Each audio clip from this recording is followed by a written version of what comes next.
Bonjour à tous et bienvenue dans ce nouvel épisode de l'Église Ensemble. J'espère que vous allez tous très bien, en tout cas moi ça va super. Aujourd'hui on se retrouve avec Samuel Dinsenmeyer qui va nous partager une prédication qui a pour titre « Répondre à la violence ». Si vous avez des questions, je vous invite à les poser dans l'espace commentaire qui se situe en bas de la vidéo. Je vous dis à tout à l'heure et bon visionnage.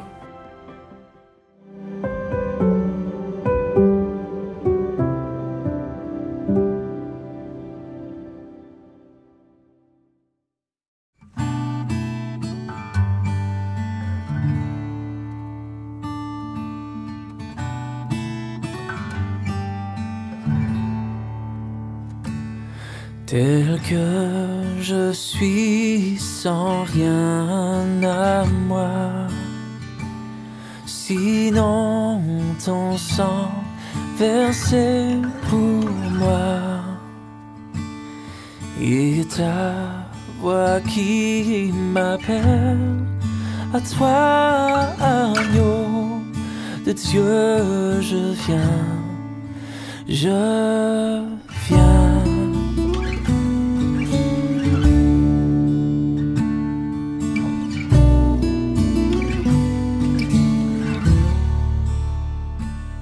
Tel que je suis bien vacillant, en proie au doute à chaque instant, lutte au dehors, crainte au dedans, agneau de Dieu, je viens.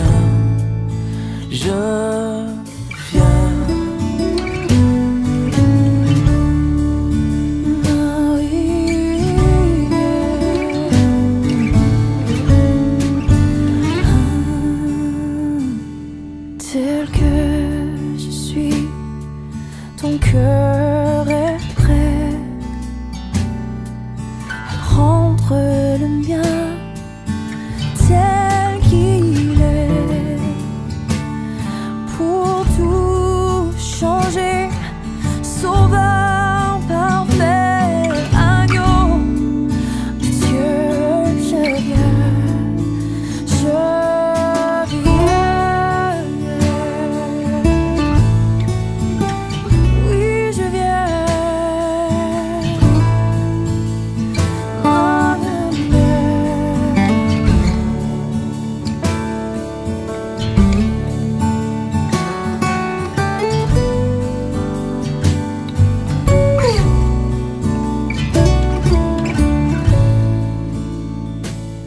Tel que je suis ton grand amour, à tout pardonner sans retour, je veux être à toi dès ce jour, agneau de Dieu, je viens, je veux être à toi dès ce jour, agneau de Dieu, je viens.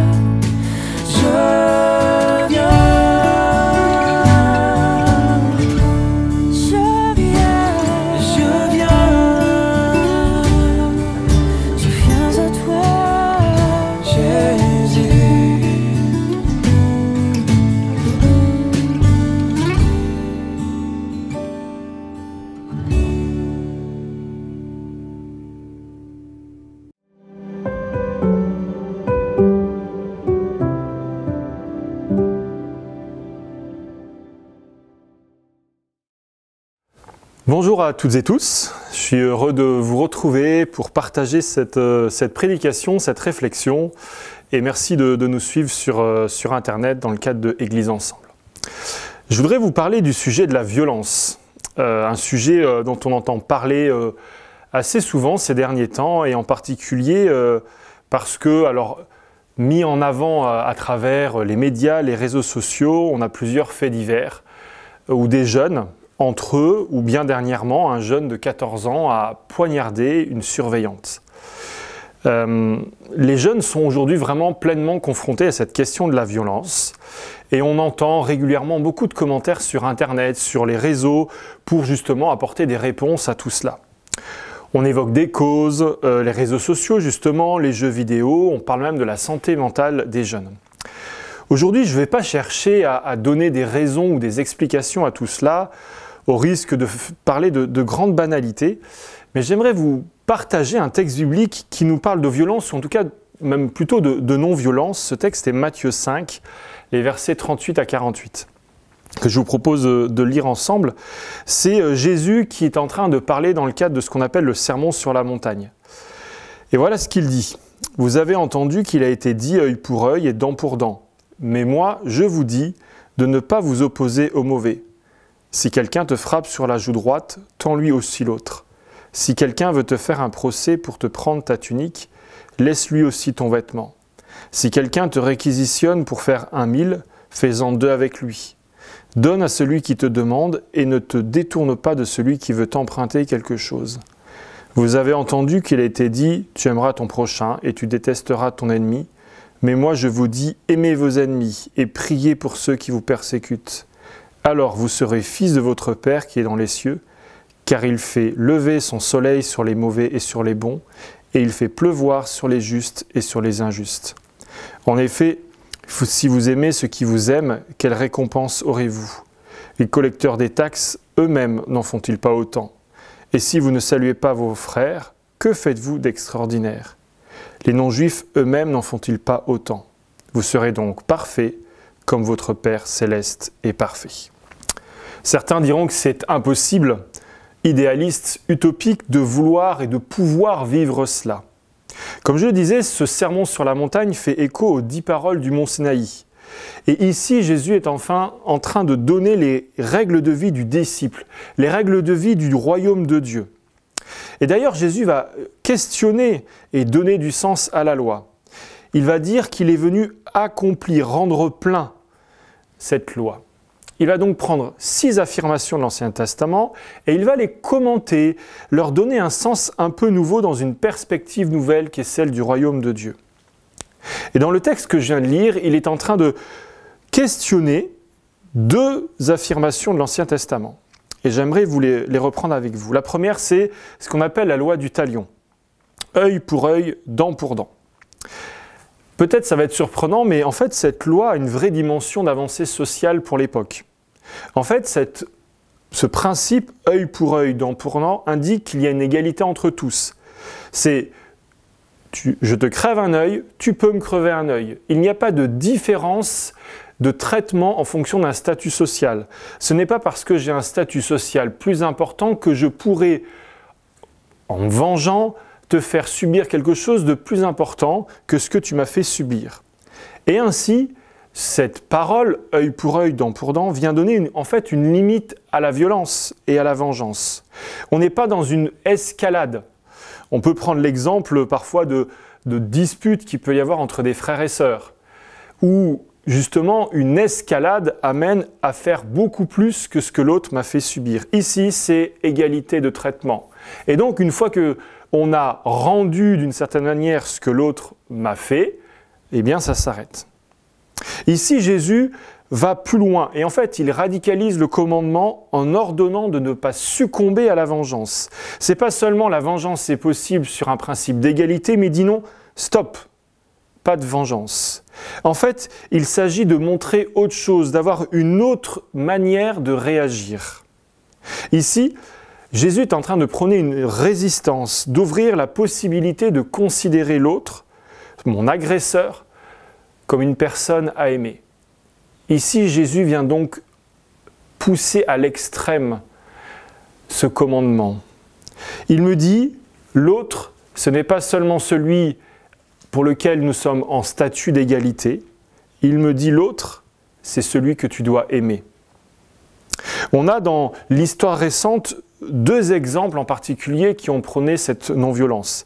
Martin Luther King, qui était un pasteur, et qui s'est battu pour le droit des Noirs américains aux États-Unis, et puis Gandhi.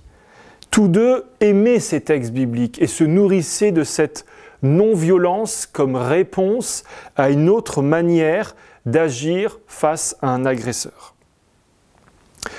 La deuxième affirmation de l'Ancien Testament que Jésus vient questionner, c'est autour de l'amour. Aimer son prochain, détester son ennemi. Et Jésus va cette fois plus loin. Il dit, il ne faut pas seulement aimer son prochain, mais il faut aussi aimer son ennemi. Et même prier pour lui. Et ce qui est intéressant, c'est que quand on regarde ce texte, il est en train de passer du « tu », où il s'adresse à un individu, au « nous », au pluriel. Aimer ses ennemis, en fait, se vit dans une dimension collective, communautaire, parce que c'est compliqué. Tout seul, je ne peux pas y arriver. J'ai besoin de vivre cela à plusieurs, de m'engager collectivement avec les autres. J'ai besoin du soutien des autres. Parce que aimer son ennemi et prier pour lui, oui, c'est compliqué. Jésus va dire que c'est ainsi que le sera fils, et je rajoute fille de notre Père qui est dans les cieux. À nouveau, c'est quelque chose qui se vit à plusieurs, avec l'aide et le soutien les uns des autres. Le verbe être ici, c'est devenir, venir à l'existence, commencer à être. En fait, vivre l'amour de Jésus en opposition à la violence, c'est s'inscrire dans quelque chose de nouveau. C'est devenir quelqu'un. C'est emprunter un nouveau chemin, une nouvelle direction. Et Jésus va préciser de quelle direction il s'agit. Vous serez parfaits comme votre Père Céleste est parfait. On voit ici apparaître un danger, en tout cas un autre risque. D'un côté, il y a le risque de tomber dans la violence pour répondre à la violence, et de l'autre, c'est de tomber dans une recherche de perfection. Notons déjà que le verbe est au futur. C'est pas vous êtes, c'est vous serez. Et à nouveau, cette dimension collective, c'est tous ensemble que nous allons nous inscrire dans une démarche qui nous amène vers cette perfection. En vivant tout cela, nous serons, vous serez. Et puis, il y a ce mot parfait. Au sens biblique du terme, parfait, c'est complet, où il ne manque rien. Et on voit apparaître deux tensions. L'Église a une maladie, ça s'appelle le perfectionnisme. Je parle de maladie parce que cette tendance, cette recherche, elle va vouloir enlever le péché. Alors on pourrait dire, mais c'est très bien de vouloir enlever le péché dans notre vie. Mais vous comprenez qu'il y a une différence entre vouloir enlever quelque chose, qui serait donc le perfectionnisme, et puis cette perfection à laquelle Jésus nous invite à être, qui est rajouter pour compléter, pour qu'il y ait tout. Enlever ou rajouter. Et ici, Jésus me dit, rajoute, complète, fais encore plus dans ta relation aux autres.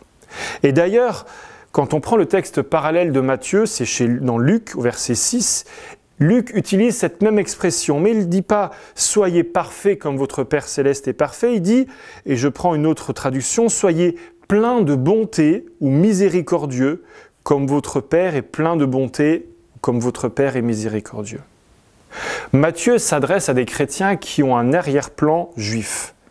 Et dans la pensée juive, la perfection, elle se vit dans la relation aux autres. D'ailleurs, au tout début du sermon sur la montagne, dans Matthieu 5, verset 20, Jésus va dire « Car je vous le dis, si votre justice ne surpasse pas celle des scribes et des pharisiens, vous n'entrerez jamais dans le royaume des cieux. » Dans l'Ancien Testament, la justice, c'est vivre selon les principes de Dieu, selon l'équité, la justice.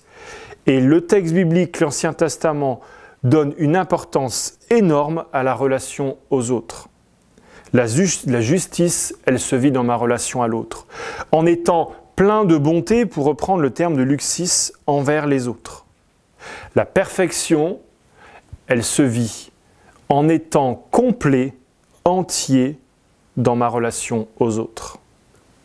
Et tout d'un coup, ces textes que nous venons de voir nous montrent ce chemin nouveau dans lequel Jésus nous invite. Un chemin dans lequel il m'invite à suivre l'exemple de Dieu et de Jésus lui-même, puisque c'est lui qui est venu accomplir, compléter, dans l'exemple qu'il nous donne, dans la relation qu'il a pu avoir aux autres.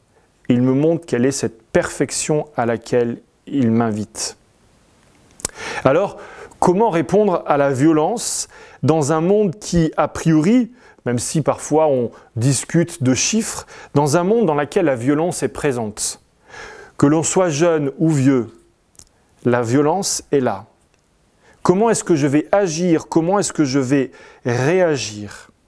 Et j'aimerais, pour conclure, retenir quelques éléments. D'abord, la notion d'une dimension collective. Réagir à la violence et donc vivre la non-violence, bien sûr que c'est une démarche personnelle, mais elle se vit dans quelque chose de collectif. Comment tous ensemble nous allons nous soutenir pour vivre cela. Ensuite, c'est un choix, une direction, entreprendre, commencer un nouveau chemin, s'orienter dans une nouvelle direction. Ça ne veut pas dire qu'on va y arriver, ça ne veut pas dire que du premier coup tout va marcher. Et vous comprendrez quand on nous dit « aimez vos ennemis, priez pour eux », ça ne se décide pas sur un claquement de doigts. C'est s'engager dans une progression, faire le choix de jour après jour, rajouter, compléter une démarche, une façon de vivre. Et puis enfin, tout cela, ça se vit dans l'amour. L'amour, qui est un terme parfois qui est un peu galvaudé, mais ici, Jésus vient donner un sens particulier. En fait, il vient m'inviter à vivre l'amour dans quelque chose d'extraordinaire. C'est ce qu'il dira. Que faites-vous d'extraordinaire si, dans nos façons de vivre, nous vivons comme les autres? Quelque part, Jésus m'en demande plus. Mais ce plus-là, il m'invite à le vivre dans une dimension des principes du royaume, pour être, pour vivre et pour devenir fils et fille de notre Père qui est dans les cieux. Ma prière pour nous tous, c'est de pouvoir nous inscrire dans cette démarche, de vivre non pas cette violence, mais de vivre cette non-violence, cet autre principe du royaume qui est d'aimer tout le monde, non pas de façon ordinaire, mais de façon extraordinaire. Que Dieu vous bénisse. Merci au pasteur Samuel Dissenmeyer pour ce temps de partage. Comme vous le savez, vous pouvez donner vos offrandes en cliquant dans le lien qui se trouve en description. Je vous dis bon sabbat et à la semaine prochaine.